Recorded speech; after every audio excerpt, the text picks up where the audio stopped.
colonized subjects. That's what we're going through. That white power, imperialism controls our lives. So of course, we have situations where they can do what they want. They shoot us in the streets. They put us in inadequate housing. They don't educate our kids. They steal our youth out of their homes, and this is all symptoms of imperialism itself.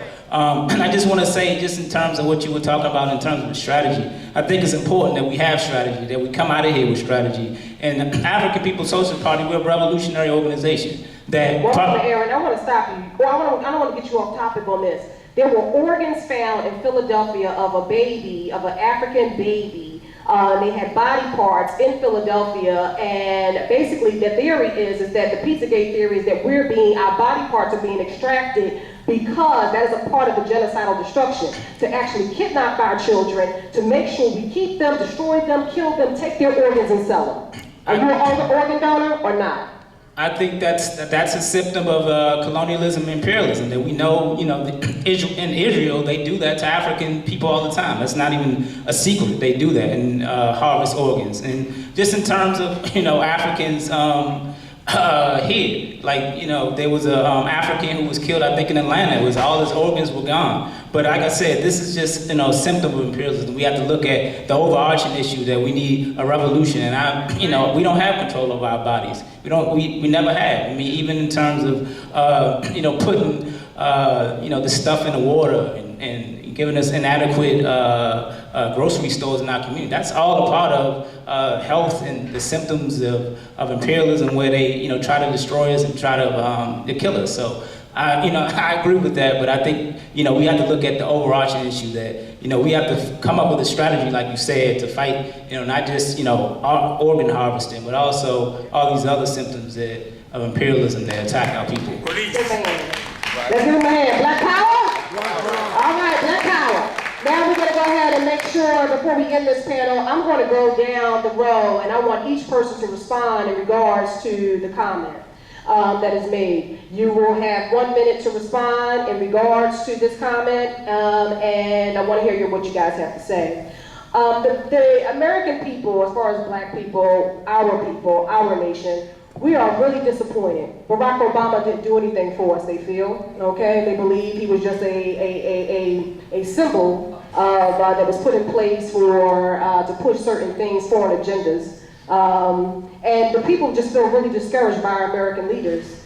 And the reality of it is I believe we are a leader. We all are leaders. Every person in this room is a leader. But what I would like to say is that, how do we as leaders, what type of strategy? Every last person on this panel was a leader. And what we need is be a nation among leaders. Many leaders. Each one of us has something special to offer to the table. I want to know a strategy. A key strategy to stop genocide. I want to stop the genocide of police brutality. I want to stop genocide of the mass destruction that's coming with our foods, that things that are being pushed into our community, pushed into our bodies. I want to talk about the mass destruction that has happened with our children. I want you to give me a strategic answer in regards to the genocidal effect for the mass destruction of African people. I want you to answer why they're taking our culture. I don't want to know why. I really don't want to know why. I want to know what plan of action can the people take in order to stop the mass genocide and to stop the mass gentrification that is happening in our neighborhood. What do we have to say in regards to that? I'll take it from the left to the right. All right, so I would love to create an organizational charter, what I was going to early, and then those 30 generals also would meet, the 4 horsemen and report to the 30 generals. They will meet once every 2 weeks too to talk about the beef. You know what I mean? The 4 generals are telling what about the beef, boom, boom, boom. It's just this organizational chart, man. And the more we can organize, we can get those numbers, and then we're in a position to make the people up top move the money. I wish this thing was filled up with everybody who has built. Look up, go Google agencies and non-profits and developers. Look at their budgets. How many people know their budgets? How many people know their mission statement? We in here preaching today, should be in here. You know what I mean? And then also, I'm about uncomfortability, because uncomfortability brings change, pressure busts pipes. I'm also big on attacks. When we get those numbers and we can press the issue, we can write a legislation and say everybody to make $40,000 and up, pay 10% of that money in a tax that goes in a check to a certain low income per month. And if we got enough numbers, I don't know the exacts, I ain't accounting, but we'll get the accountants. We can get them for free from colleges. I'll put them numbers together. If you make this amount of money and up, you pay 10%. That go for the athletes, we go to NBA Players Association, everybody. And they go into a pool, we make that a legislation, they mandate HR, take that naturally out of the account, and go back and check per month to X, Y, Z. And I want to say this.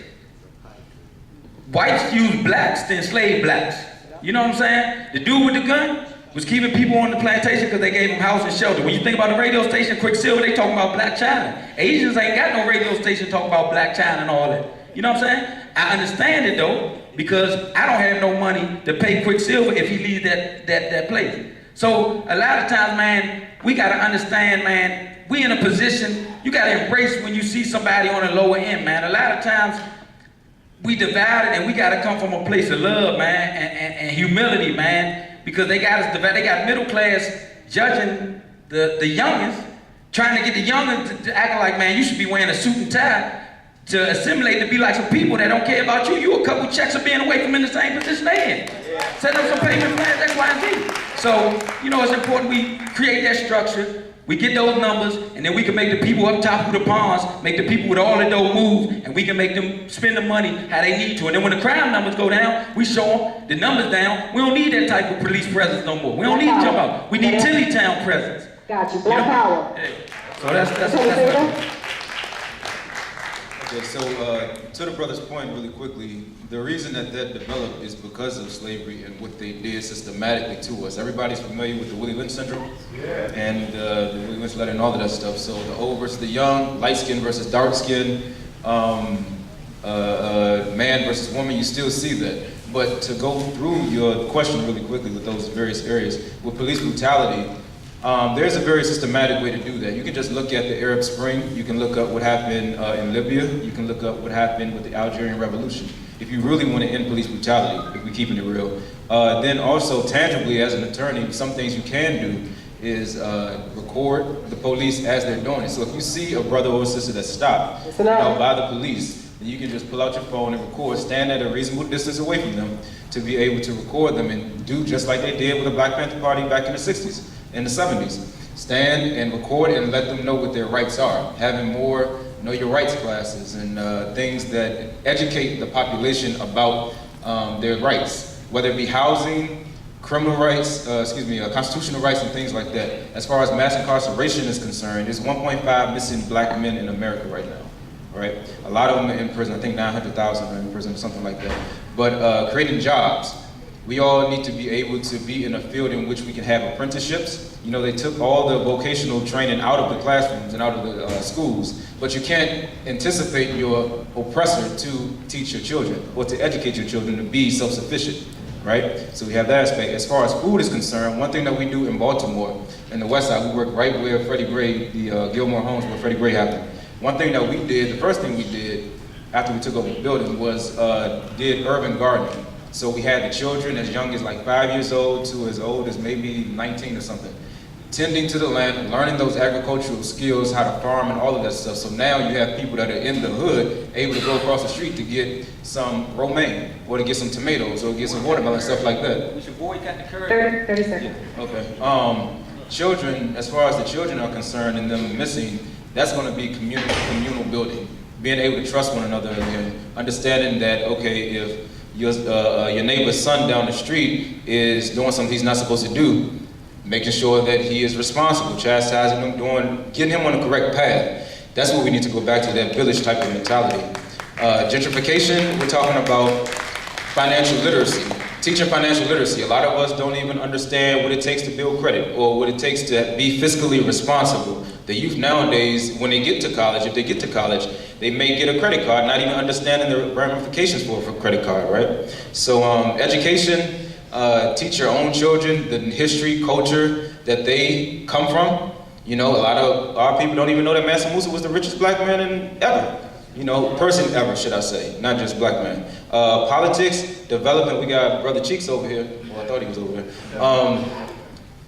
Developing our own political party, and that's one thing that the Movement for Black Power is trying to do. Too many times we teach our children, teach our people just to vote. Go vote, go vote, go vote. How many people are teaching us well, why don't you run for office, or why don't you learn and study the system and be able to be the spook who sat by the door and go in and bring it back to your community.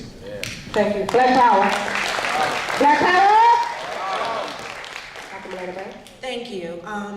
So I'm just gonna keep it short. But so two things, and I know I'm gonna keep saying it because it's important.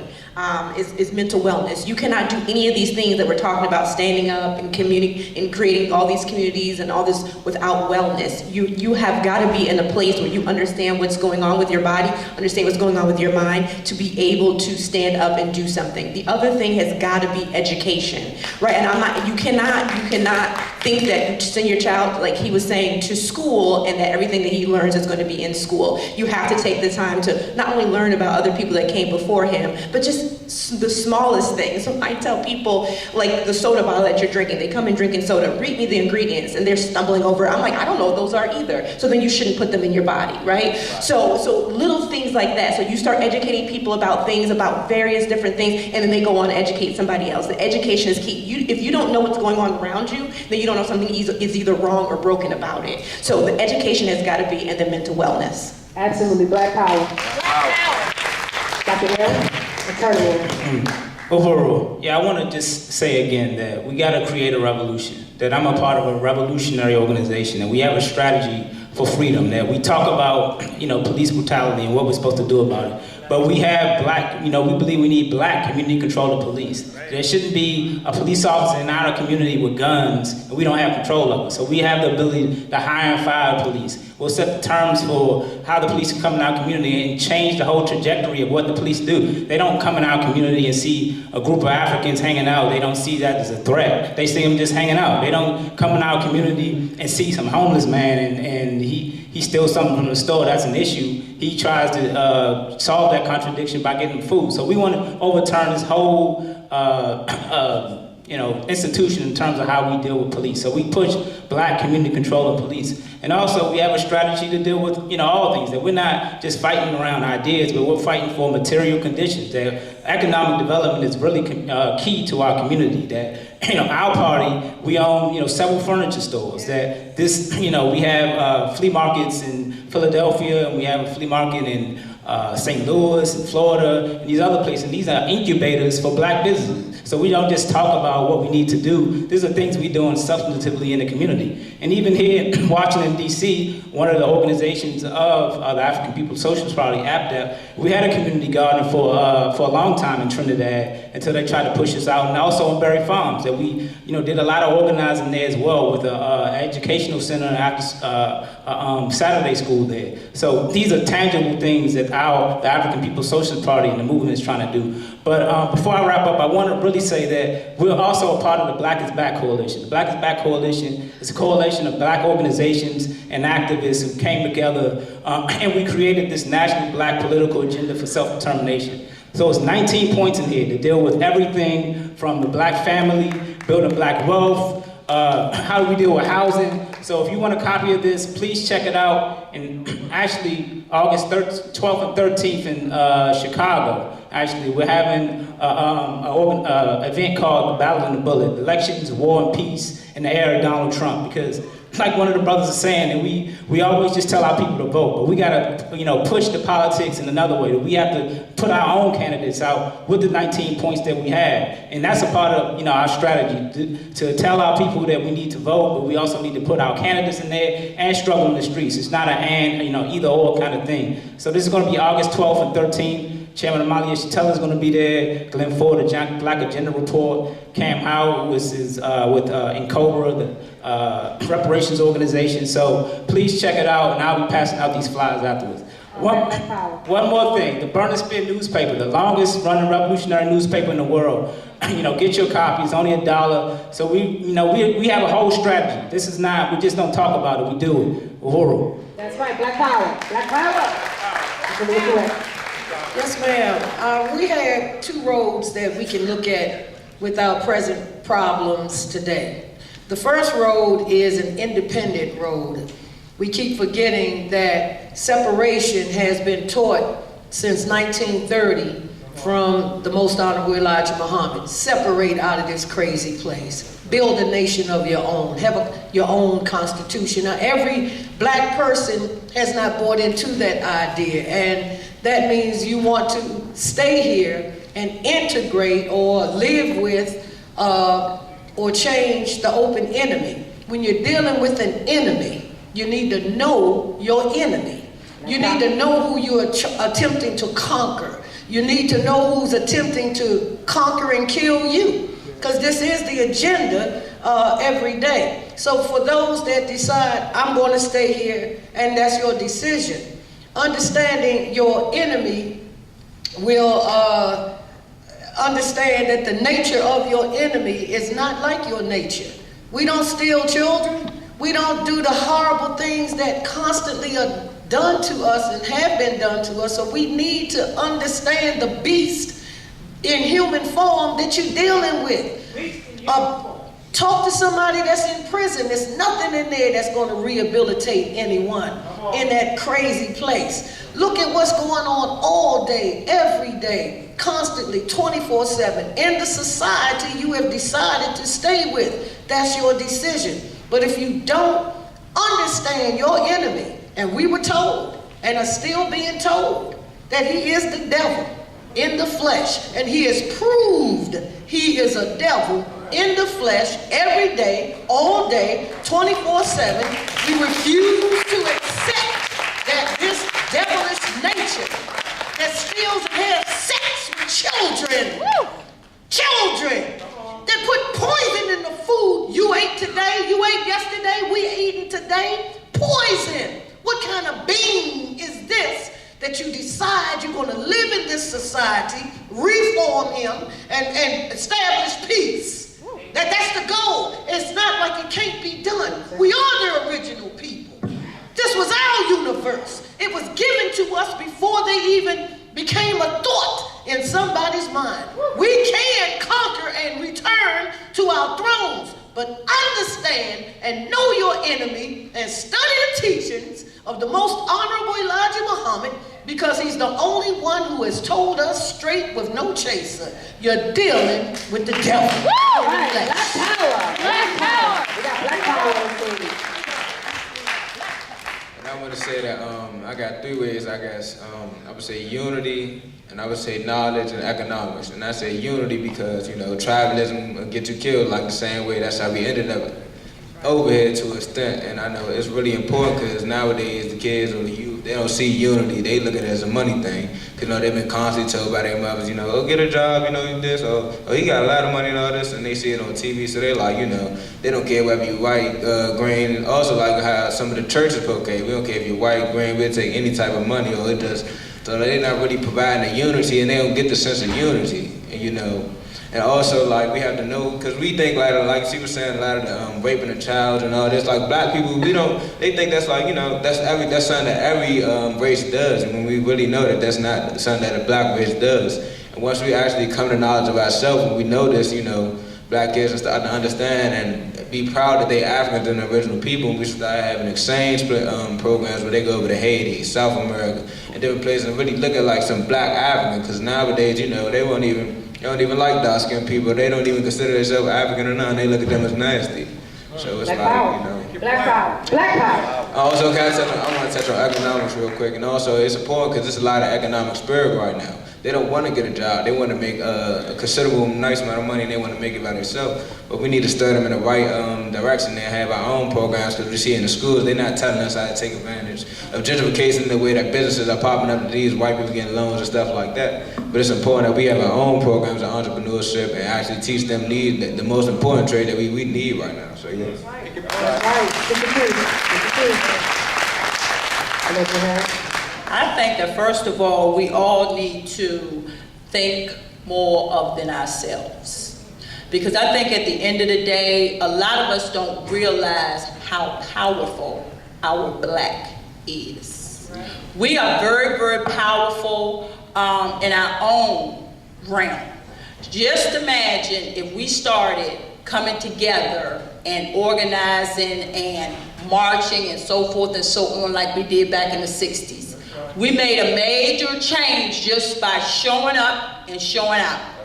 Okay, and you know, I'm definitely trying to lead by example, because not only do I advocate for my daughter and other missing individuals, but I've also started going into our Department of Youth and Rehabilitative Services and speaking to our young women and men in reference to their safety, you know, their education, how important they are to us, how important they are to this fight. You know, I figure, you know, that's one way that I can honor my daughter in her absence right now. And we also have to stop making excuses. Yes.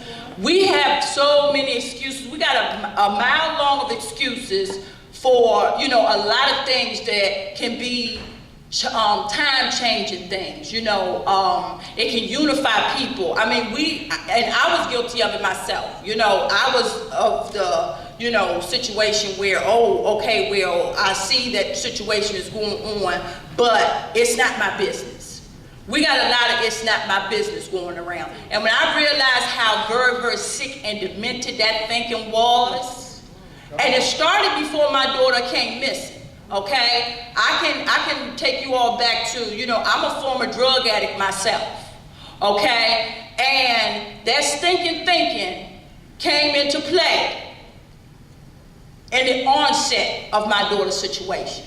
I had people telling me, you got to go to the psychiatrist, you need to, yeah, I did that, and you know what the first thing the psychiatrist tried to do? Medicate me. Yeah. I don't have a mental illness, I have a missing child. That's what I have. I have a missing child. And you know, it's really, really, I've seen a lot of things over these last 7 years, going back to another part of the mental illness piece. You know, I was on Minnesota Avenue one day, and I saw a lady in a wheelchair. She just looked like she was in distress. You know, she was looking like she was getting ready to fall out of her wheelchair. There were 2 police officers, black police officers, I might add, that were standing on the corner. I went to those police officers and said, you all need to give this lady some help. She's looked like she's in distress. You know what those officers told me? Oh, she all right, she do that all the time. And they went down the block and arrested 2 black men. Totally disregarded this woman. I mean, this woman looked like she was getting ready to fall out of the wheelchair. And another thing we have to do is we have to step up and we have to start making them accountable.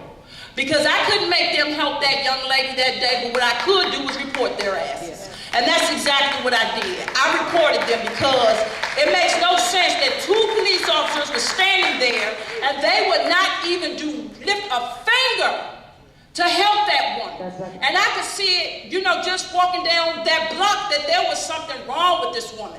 So we all need to start getting more engaged. And we need to start accepting responsibility for not just ourselves and our families, but our communities as well. You know, before I got into this situation with my daughter, you know, I didn't even think I was, you know, walking into talking to young girls material. But the reception that I got from those young women, that just added to my mission. It's added to my mission. Black power. Black power. Black power. Let's give every last panelist a round of applause. We are here answering some strategic answers in regards to the mass destruction that is occurring in our neighborhood. So right now we're going to go ahead and get you guys, you can take a break. The restrooms are to your right. Please support our vendors. You want to make sure you exit to the right to support vendors. The next panel will be the politics panel with John Cheek. So we're going to come back in just 2 minutes.